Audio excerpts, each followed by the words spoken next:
What's up guys, welcome to Daily Dose of Reddit. This is your very sweaty host because damn Texas weather, Zach, and today's subreddit is r/TalesFromRetail. Don't forget to like, subscribe, and hit that bell to never miss an episode. This story's called The Epic Tale of the Ironed Blue Jeans. This is going to be a rather long story. It's one that needs shared.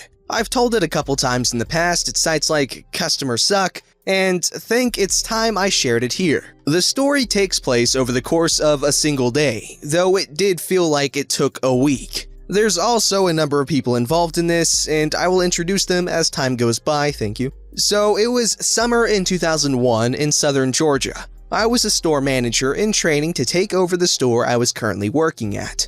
As part of the job, I ran the men's department and was responsible for deciding whether something in the store could be returned or not. Sometime around 11, a fellow came in and approached the little cashier stand where I worked. He carried with him a pair of jeans. After greeting him, I asked him what I could help him with, and he started his story. Politely, I might add, he explained that his brother had bought the jeans he now held for him as a getting out of jail present. Thing was, the jeans didn't fit. He wanted to know if they could be exchanged for some other ones, but added that his brother had ironed them and kinda scorched them in the process. I told him that had they not been ironed, then sure, I could have returned them. Sadly, now they were damaged by the customer and not valid to be returned. He thanked me and headed out with them.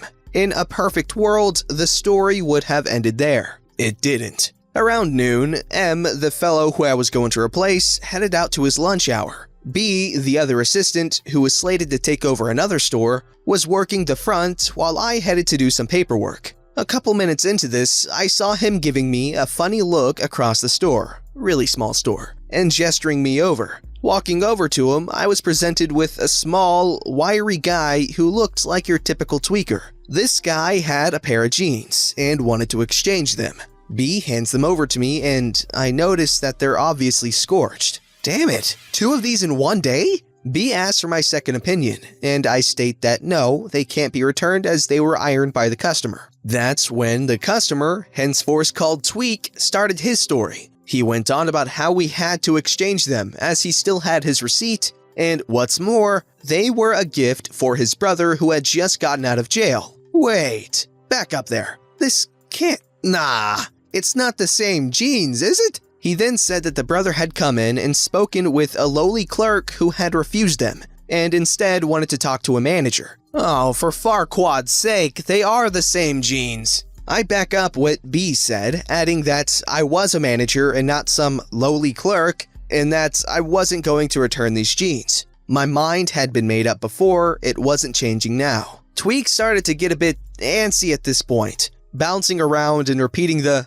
"but you gotta do it" line over and over. He also was starting to unnerve some of the lady cashiers. That's when a light bulb went off in Tweak's head. He would go over our heads. He wanted to know where M was. We said he was out of the store and would be back in an hour or so. I think we, B and I, expected Tweak to just leave. We weren't so lucky. Tweak takes his jeans and heads outside, waiting in the parking lot. Now, remember how I said Tweak was antsy? It got worse once he got out in the parking lot. I didn't get the whole story of this, only a snippet of what happened while he was outside, but the gist of it was, when one of our part-time girls, high schoolers, came in to pick up their pay, Tweak said something to her. Something enough to have her call the police on him. B and I pretty much stayed back watching what was going on, trying to figure out what the hell was happening, and what episode of The Twilight Zone we just found ourselves in. So weird was this day. Within about 10 minutes, no less than 4 police cars were parked in front of the store. I looked at B and he said, simply, "That can't be good." Understatement of the century there. So Tweak takes the arrival of the police as being his cue to come back inside the store, still with the jeans in hand and this big-ass beaming grin on his face. He was shortly followed by 2 officers, one whom I knew as Tiny. Tiny was a 6'8" black man, weighing a good 280 pounds and pure muscle. He was also rather soft-spoken and a great guy. As Tiny passes me, I say to him, "Who called you?" He gave me a funny look, blinked, and said, "What, wasn't you?" I shook my head and he just shrugged.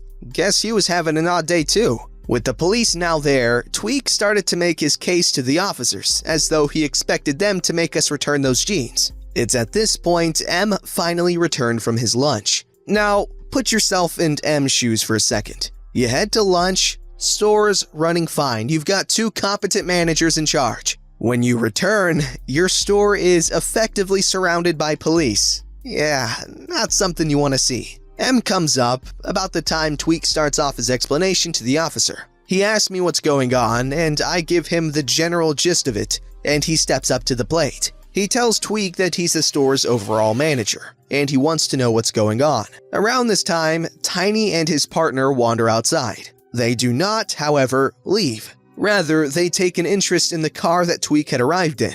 Tweak gives M the same story he tried with B, and a similar story to what his brother told me. M listens and then looks at the jeans, before explaining that they are damaged by the customer and can't be returned. It's at this point that things turn weird.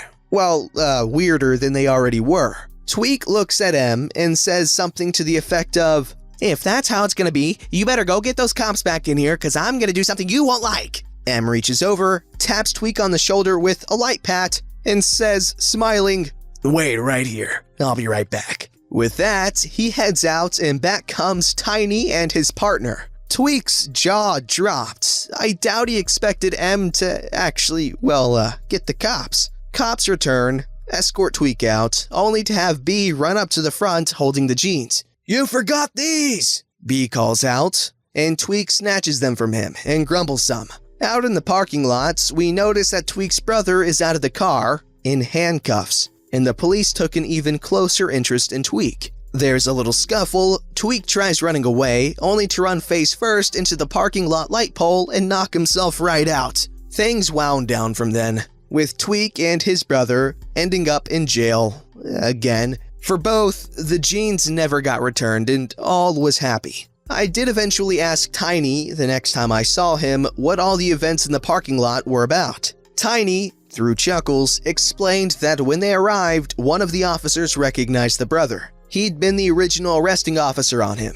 In any case, while talking to the brother, they had noticed a bag of weed sitting on the back seat. So they were trying to figure out whose it was and had cuffed the brother when he ratted out Tweak. About the time M had come out to get the cops the second time. Tweak, it turned out, had outstanding warrants, so they arrested him. His faceplant with the pole made it easier, as he had something of a history of running from the police. So there you go, a story that started with a simple jeans return, ended up being one of the weirdest and funniest returns I have ever had to process in my time in retail management. Maybe next, I'll relate stories of funny job applications I've seen, such as how someone wanted to apply to be the assistant mangler. Can we go over how stupid of a criminal you have to be in order to...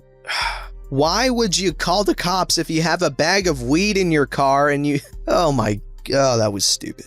This story's called, "It's Just One Apple." This happened a year ago. I've recently left the store that it happened in and was reminded of it today while sharing stories with colleagues. I was working checkouts at a supermarket in the UK. Across the country, you can find a mix of loose and packs of apples in our stores, from Braeburn, Granny Smith, Gala, and Pink Ladies. If someone came to the till with loose apples, we had to weigh them to get the prices as it was done per kilo. Corporate cracked down on checkouts, as Braeburn and Gala's, the most common bought apples, were the same price of 2.1 pounds per kilo. We would dump the lot on the scales and put it under 1 rather than separate them out, as this took up time, and people complained that they got them from the same crate. This was understandable due to how the trays were displayed for a few apples to fall into different ones or customers putting them back in the wrong one. However, Pink Ladies and Granny Smith were higher value of 3.2 pounds per kilo. Corporate enforced the policy on the apples to be weighed separately. They believed that if we were doing this with the cheap apples, we could be letting higher value apples through the net. Anyone found to not be checking the apples and weighing differently would be punished. This gentleman came to my till with his son. His son was happily babbling away about how they were going to see his uncle and his cousins in the area. We were happily chatting about places for them to check out until we got to the large bag of apples. I briefly looked at it and spotted 2 pink ladies mixed in.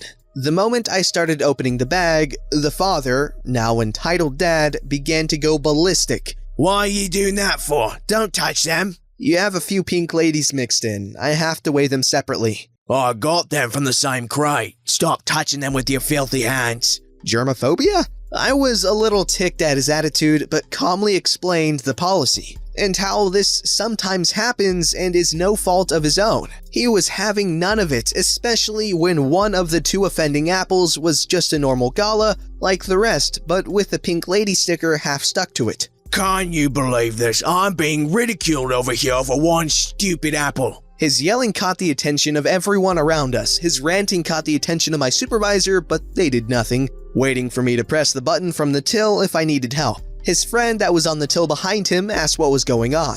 I explained to entitled dad and his friend that I have to weigh separately, even going as far as to explain the price difference, even giving him the option of us giving him another apple of the same type, which he refused as he chose the best of the bunch. You're clearly not smart, otherwise you would have gone to university and gotten a proper job. I have a degree, thanks. An art degree, but still a degree. Entitled dad yelling for all his worth. Then why are you working here then? He throws his hands up in the air as if to emphasize this. Well, apparently you need a degree to tell the difference between pink lady and a gala. He went silent, paid, and left, with his son looking at me apologetically but leaving the pink lady left on her own. My supervisor put the apple back and told me I did a good job handling the rude man. Not 3 minutes later, entitled dad's friend came back to my till with the very same apple and a crunchie and didn't speak a word. From what I remember, entitled dad's apples came to £2.15-ish, and the pink lady was 82 pence. Man, y'all take apples seriously in the UK. Is that because that's all you guys grow? I'm kidding.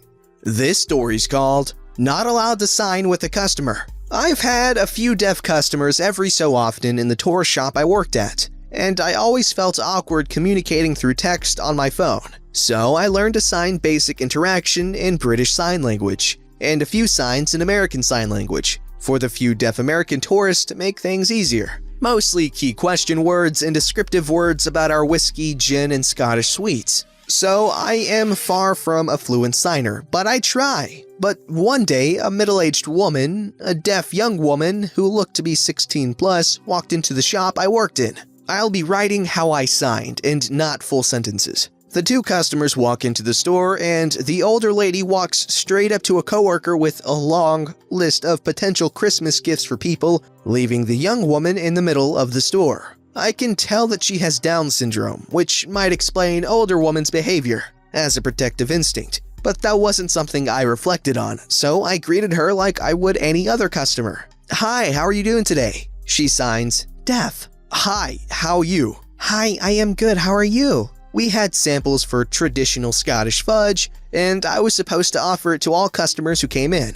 Good, thank you. Try Scottish sweet? Free? Yes, please. Chocolate, vanilla, raisins, Scottish sweets. It is now that the middle-aged woman notices that I am signing with the younger woman. What do you think you're doing? Taken aback, I say, I was offering her to sample some fudge while you talk to my coworker. Can she not eat fudge? She can, but what makes you think you're allowed to sign with her?